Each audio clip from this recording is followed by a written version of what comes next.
Mga tol, kung pagod ka na sa city life at walang katapusang traffic ng buhay, ito na ang sagot. Isang tagong paraiso dito sa Season Pangasinan. Welcome sa Antong Falls, ang underrated falls na malakas ang tubig, malamig at sobrang presko.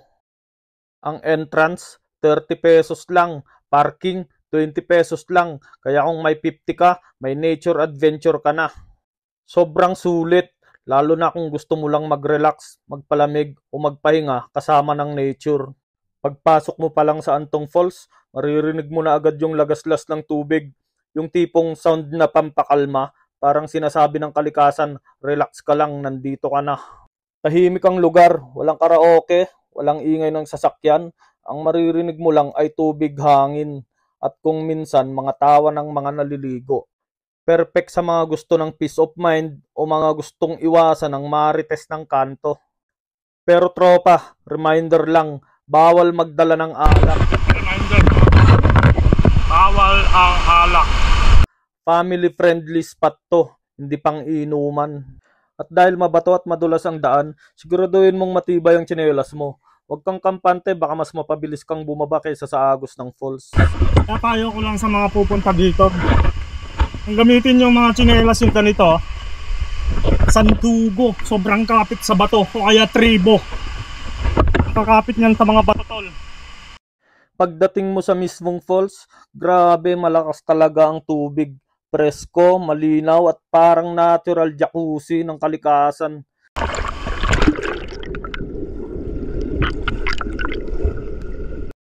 Isa sa mga gusto ko dito, kahit simpleng lugar, ang ganda ng ambience. Yung bato, halaman at lagaslas ng tubig, parang pang movie scene. May mga spot na pwede sa mga bata, may malalim na parte para sa mga marunong lumangoy. At kahit maging crowded, di ka pa rin maiiwanan ng lugar kasi malawak ang area. Tapos yung lamig ng tubig, parang humahampas sa kaluluwa mo. Literal na mawawala yung init ng ulo mo sa araw-araw na stress. Pero ang pinaka nagpasaya sa trip na to, nakasabay ko mga estudyante mula sa University of Pangasinan. Mga tol, grabe tong mga batang to, adventurous, masaya at walang takot sa lamig ng tubig. Habang yung iba nag-aalangan kung lulusong o hindi, sila diretso dive.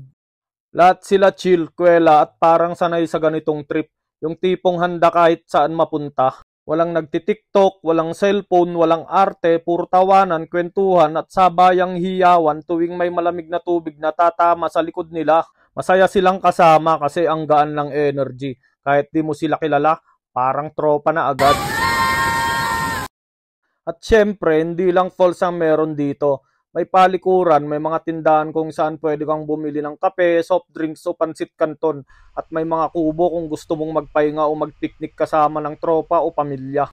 Pero eto lang, yung medyo sayang, sakit ng tao. May mga kalat ng ibang turista. Nakakalungkot kasi ang ganda ng lugar pero minsan napapabayaan dahil walang disiplina.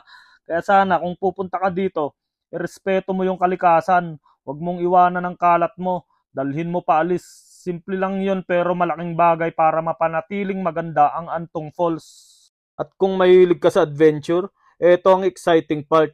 Kung kaya mong mag-hike, may mga mas mataas pang falls sa pinakataas. Mas tahimik, mas natural at parang private paradise mo lang.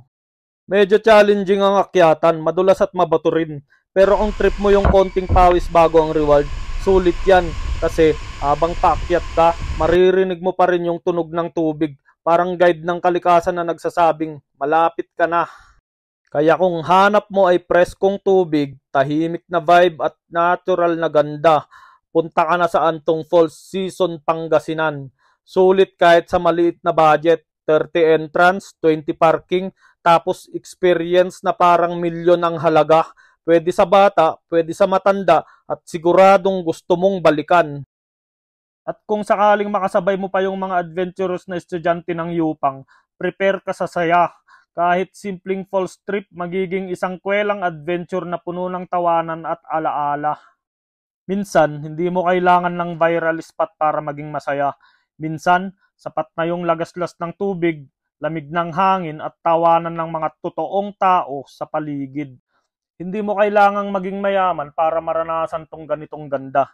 Minsan, sapat na yung simpleng lakad, yung simpleng pakikipagsapalaran, Habang kaya mo pa, sulitin mo yung bawat alon, bawat patak ng ulan, at bawat biyahe. This is Kusinerong Bulakbol, reminding you, gumala hanggat malakas pa. Follow nyo lang ako mga tol para sa mas marami pang walang kwentang adventure. Ingat!